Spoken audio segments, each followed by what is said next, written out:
नमस्कार, नवग्रह मंथन में आपका स्वागत है। मैं सुरेश कौशल इस कार्यक्रम में धर्म, पर्व, ज्योतिष, ग्रह, नक्षत्र इत्यादि विषयों पर बातचीत करता रहता हूँ।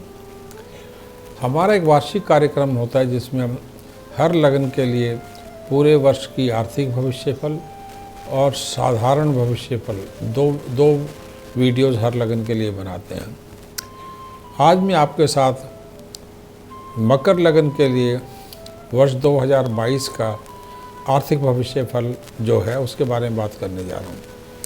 सबसे पहले ये जानें कि आपका मकर लगन है या नहीं। अगर मकर लगन है तो उसके जानना है तो आप क्या करें, अपना जन्म का समय, तारीख, महीना, वर्ष और स्थान पूरी सूचना ज्योतिष से जुड़े किसी कार्यक्रम में फीड कर दें। इस प्रकार का एक चित्र बनेगा।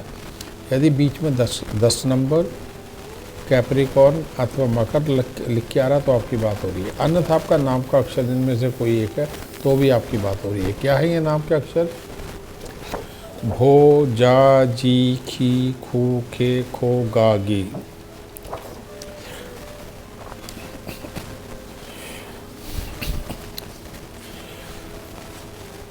वर्ष 2022 सभी जातकों के लिए एक प्रकार से बाकी जीवन के लिए पूरी दिशा और दशा बदलने वाला वर्ष सिद्ध हो सकता है, क्योंकि इस वर्ष में 12 अप्रैल से लेकर 29 अप्रैल के मध्य 3 कार्मिक ग्रहों जैसे राहु का परिवर्तन 12 अप्रैल को, देवगुरु बृहस्पति का परिवर्तन 13 अप्रैल को और असुर ग्रह शनि का परिवर्तन 29 अप्रैल को होने जा रहा है।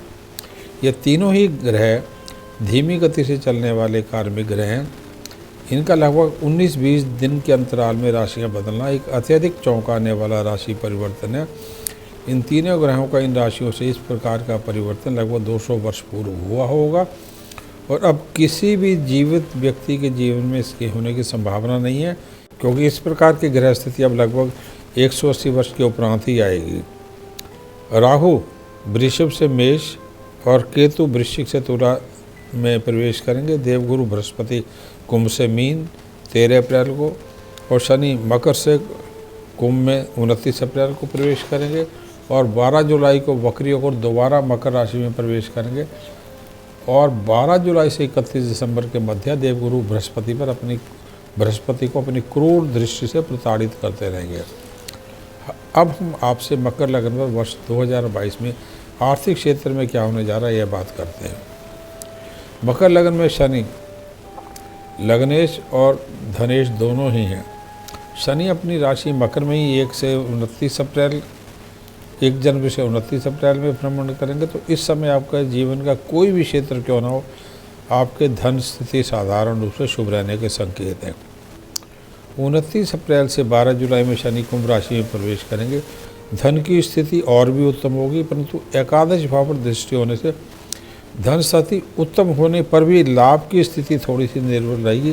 कहीं ना कहीं इन्वेस्टमेंट खर्चे, आप जिस भी फील्ड में हैं वहाँ पर लाभ का प्रतिशत कम होने से भी लाभ कम हो सकता है। अन्य महत्वपूर्ण ग्रह धन हेतु जिन पर हमें ध्यान देना होगा वह है 1 जनवरी से लेकर 13 अप्रैल तक देवगुरु बृहस्पति का द्वितीय भाव में धन भाव में भ्रमण होगा। इस समय देवगुरु बृहस्पति की दृष्टि दशम भाव पर होने से काम, नौकरी, व्यापार कुछ भी हो, आपकी मेहनत तथा प्रयास से रुके हुए धन की प्राप्ति, आयात निर्यात के क्षेत्र में कानून के क्षेत्रों से बैंक, इनकम टैक्स, जीएसटी तथा अन्य क्षेत्रों में धन प्राप्ति के संकेत मिल रहे हैं या इन आपके लाभ बढ़ रहे हैं। उधार दिया हुआ धन मिलना या धन उधार लेकर काम का बढ़ाना, टर्नओवर का बढ़ाना ये संभव होगा। 13 अप्रैल के उपरांत बृहस्पति की दृष्टि मीन राशि से लाभ स्थान पर पड़ेगी। 12 जुलाई तक इस दृष्टि के कारण लाभ काफ़ी बढ़ा हुआ रहेगा। विशेषकर यदि आप फौज, पुलिस, बिजली, खेल, खेतीबाड़ी, दवाइयों, केमिकल्स, चाय, कॉफ़ी, मसालों और तांबे के क्षेत्र से जुड़े हों तो ये लाभ बढ़ा हुआ रहेगा। 12 जुलाई से 31 दिसंबर के मध्य गुरु के ऊपर शनि की दृष्टि होने से आपके काम करने के तरीक़ों से थोड़े से कुप्रबंधन के संकेत मिलने अतः लाभ के प्रतिशत में थोड़ी कमी हो सकती है। सरकार के कर विभागों को देनदारी या ज़रूर से ज़्यादा निवेश करने पर आपके ऊपर आर्थिक बोझ बढ़ जाता है और लाभ कम होने लगता है। वैसे तो अभी जो बताया गया है वह जीवन के किसी भी क्षेत्र से आप जुड़े हुए हो, आप आर्थिक क्षेत्र जो आपका जो भी है उसमें मकर लगन से जुड़े हुए जितने भी विशेष कोई भी क्षेत्र है, परंतु मकर लगन से जुड़े जो विशेष क्षेत्र है जैसे लोहा, हार्डवेयर, सीमेंट, प्रॉपर्टीज, ठेकेदारी, welding, media, film, TV, fashion designing, जवाहरात, हीरे, चीनी, मीठी वस्तु, कोल्ड ड्रिंक्स, चॉकलेट्स, मिठाइयाँ, शीशा, क्रिस्टल्स, इंटीरियर की वस्तुओं, रेशम इत्यादि तथा कागज़, कपड़ा, कंप्यूटर्स, हार्डवेयर, सॉफ्टवेयर इत्यादि, इन सभी क्षेत्रों में वर्ष में लाभ अधिक मिल सकता है। सूर्य, बृहस्पति और केतु, चंद्र के क्षेत्रों में यदि आपका कार्य है तो थोड़ा धन लाभ औसत से ज़्यादा रह सकता है। परंतु मंगल ग्रह से जुड़े जैसे क्षेत्र जैसे फौज, पुलिस, केमिकल्स, खेतीबाड़ी, स्पोर्ट्स, दवाइयाँ, फिजियोथेरेपी और लाल फल, मेवे, चाय इत्यादि के क्षेत्रों में कुछ महीने ऐसे हैं जिनमें लाभ आपका अच्छा रह सकता है। क्या है ये महीने? 1 से 16 जनवरी इसमें अच्छा लाभ रहेगा और 16 जनवरी से 16 फरवरी में विदेश में आयात और निर्यात इत्यादि से थोड़ा लाभ कम रहेगा। 27 फरवरी 7 अप्रैल में अत्यधिक उत्तम लाभ स्थिति रहेगी। 8 अप्रैल से 17 मई आय और लाभ दोनों बढ़ेंगे, यानी टर्नओवर और प्रॉफिट दोनों ही बढ़ेंगे। 18 मई से 27 जून में भी लाभ का प्रतिशत अत्यधिक शुभ रहेगा।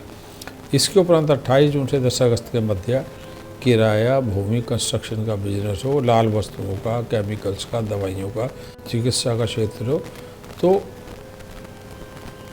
आर्थिक लाभ जो है वो बढ़ेगा, ज़्यादा आएगा। क्योंकि चतुर्थ भाव में राहु और दशम भाव में केतु थोड़ी सी लाभ प्रतिशत में अस्थिरता ला सकते हैं। 1 मई का सूर्य ग्रहण तथा 16 जुलाई का चंद्र ग्रहण दोनों ही कार्य क्षेत्र में स्थिरता ला सकते हैं, क्योंकि चतुर्थ और दशम भाव में ये ग्रहण पड़ेंगे और आय को थोड़ा कम कर सकते हैं। इसी प्रकार 25 अक्टूबर और 8 नवंबर के ग्रहण भी आपके आय को कम कर सकते हैं। कुछ विशेष ग्रह स्थिति हैं वर्ष में, जैसे 5 से 12 जनवरी में शुक्र ग्रह का अस्त होना। इसमें आपका टर्नओवर या कार्य करने की क्षमता बहुत कम होगी, इसलिए थोड़ा धन कम आ सकता है। इसके अतिरिक्त शुक्र जो सभी शुभ संस्कारों जैसे विवाह, शादी, मुंडन, घर खरीदना, वाहन खरीदना, किसी प्रकार के भी अन्य इन्वेस्टमेंट के लिए महत्वपूर्ण है, वह इस समय में अस्त होने से इन क्षेत्रों में जुड़े जातकों को धन की कमी हो सकती है। इसी प्रकार 19 जनवरी से 21 फरवरी में के मध्य शनि सूर्य की युति लगन में होने से काम और लाभ और आय सभी में कमी के संकेत दे रही है। दोनों ग्रहों की युति लगन में, इसलिए आपका कार्य क्षेत्र में कमी, लाभ में कमी, आय में कमी, सभी में कमी के संकेत दे रही है। और नौकरी में तो भय हो सकता है। व्यापार अथवा नौकरी से जुड़े कार्यों में तनाव होने से अचानक भारी कमी, आय में अचानक भारी हो सकती है 19 जनवरी से 21 फरवरी के मध्य।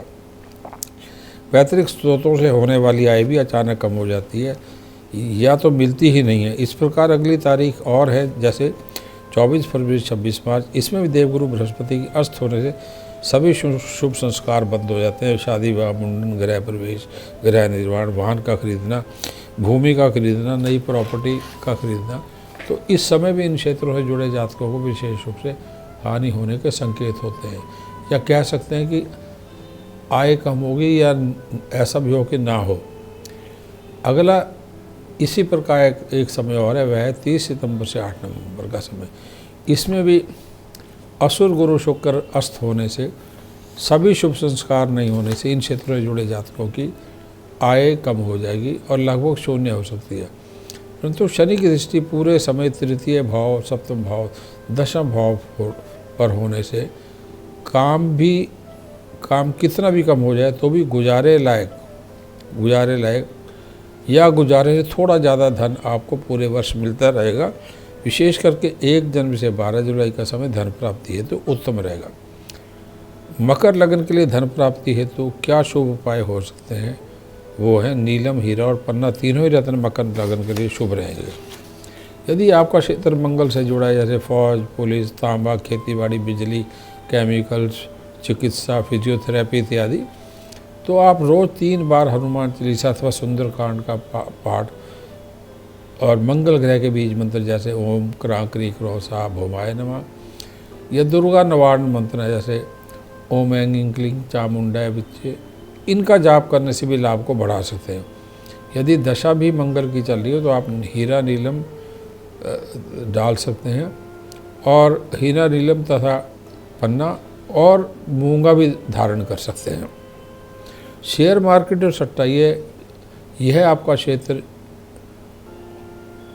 इस प्रकार का हो या आपके क्षेत्र में फैसले जल्दी लेने पड़ते हो तो आप नीलम पन्ना एवं लहसुनिया धारण कर सकते हैं। यानी जहाँ फैसले लेने की स्पीड ज़्यादा है, शेयर मार्केट हो, सट्टा हो, बेशक खेल हो, कोई भी हो, स्पेकुलेटिव फील्ड हो आपका, तो आप लहसुनिया धारण कर सकते हैं। पक्षियों को बाजरा दे सकते हैं, गाय को रोटी दे सकते हैं, भगवान कृष्ण के तीर्थों का भ्रमण कर सकते हैं। शनि का भ्रमण आने वाले कई वर्षों तक शुभ रहने से आपके लिए अच्छा रहेगा कि आप मछली का भक्षण विशेष रूप से या शराब का सेवन ना करें और सरसों के तेल के दीपक प्रातःकाल सूर्योदय के आसपास या सूर्यास्त के आसपास पीपल के वृक्ष पर अर्पित करें। मछली को भोजन या या किसी काली भैंस को गुड़ की रोटी देना भी आपके लिए लाभकारी रहेगा। आपको शुभ रहे वर्ष 2022। धन्यवाद, नमस्कार।